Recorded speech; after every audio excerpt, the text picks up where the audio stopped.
5 শতাধিক মাদ্রাসার বিভিন্ন গোপালগঞ্জ থেকে আইনা এটা রেডি রাখছে মুসল্লিদের উপর হামলা করার জন্য। প্রধানমন্ত্রী পালাইছে রাজনীতির কারণে, কিন্তু উনা পালাইলো কেন? আমরা তো কখনো কল্পনাই করি নাই জাতীয় মসজিদের মতো জায়গায় এসে এরকম হট্টগোল সৃষ্টি করবে। 5 আগস্টের পরে শেখ হাসিনা পালানোর পরে জাতীয় মসজিদের ইমাম তিনি পালিয়ে গেছে, অর্থাৎ এটা স্পষ্ট যে তিনি করাপ্টেড এবং করাপশনের সাথে জড়িত। এসে দেখি যে মসজিদের মধ্যে যেই ফাউন্ডেশনের সিলেবাস অনুযায়ী যে ইমাম ছিল উনি কি আলোচনা করতেছেন যে এই রুহুল আমিন ওনার বাহিনী নিয়ে আইসা এই ইমামকে নামায় দেয় মেম্বার থেকে। তখন হয় কি সাধারণ মুসলিমরা বলতেছে আপনি ইমামকে নামাই দিচ্ছেন কেন, আর আপনি তো কাওমি জননী উপাধি দিয়েছিলেন শেখ হাসিনাকে, এই জন্য আপনার পিছনে নামাজ পড়লে নামাজ হবে না, আমরা আপনার পিছনে নামাজ পড়বো না। তখন সে আগেই আমরা যতটুকু পরে জানতে পারি যে 5 শতাধিক মাদ্রাসার বিভিন্ন গোপালগঞ্জ থেকে আইনা এটা রেডি রাখছে মুসল্লিদের উপর হামলা করার জন্য। আর ওরা অতর্কিত হামলা করে, যেটা কখনো মুসলিমরা কল্পনা করে না। সাধারণ মুসলিমরা ছুটাছুটি করতেছে,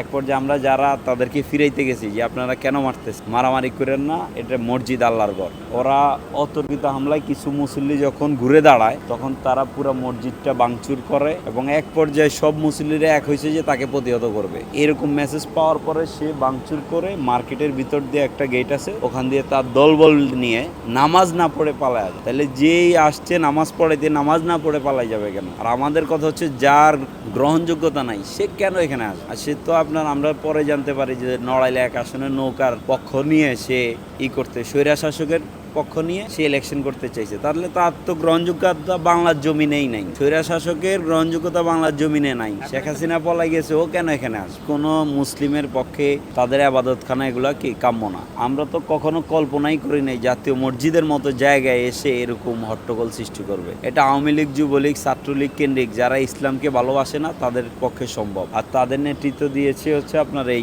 যেই রুহুল আমিন, এ হচ্ছে আপনার সন্ত্রাসী ক্যাডার এবং হচ্ছে কোনো ইমামও না, কোনো আলেমও না।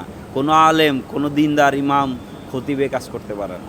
ধর্মের বিষয়ে কোনো এরকম উত্তেজিত বাড়াবাড়ি কোনো অবস্থায় মসজিদের ভিতরে এটা আমি আশা করি না। রাজনীতি করলে মাঠে ঘাটে করুক বা অন্য কোথাও করুক, কিন্তু মসজিদের ভিতরে চোরাচুরি, মারামারি, কাটাকাটি, যে কোনো একটা বিষয়, দল রাজনীতি, বিভিন্ন দল মত থাকতেই পারে দেশে, কিন্তু এটা মসজিদ হলো ইবাদতখানা, এটা হলো ইবাদতের একটা স্থান, মুসলমানের জন্য এটা সর্বোচ্চ একটা স্থান। এই স্থানে আমরা আইসা একজন অপরকে মারবো, বকা দিব, গালি দিব, হুলস্থুলি করব, দল মত নির্বিশেষে সবাই এই স্থানটার মধ্যে অধিকার থাকতে হবে। সবার জন্য একটা নিরিবিলি পরিবেশ লাগে, কিন্তু এই ধরনের উত্তেজিত পরিবেশ আমরা কখনো আশা করি না। আর ভবিষ্যতে যাতে এরকম না হয় এটাই আমরা আশা করি। 5 আগস্টের পরে শেখ হাসিনা পালানোর পরে জাতীয় মসজিদের ইমাম তিনি পালিয়ে গেছে, অর্থাৎ এটা স্পষ্ট যে তিনি করাপ্টেড এবং করাপশনের সাথে জড়িত। এটাকেই মূলত সাধারণ মুসল্লিরা মাথায় নিয়ে জাতীয় বাইতুল মোকাররম মসজিদের ইমাম পরিবর্তন করার জন্য যে আন্দোলন, তারা সেই আন্দোলন ইতিমধ্যে 2 মাস আগে থেকে করে আসছে, এখনও করে আসছে।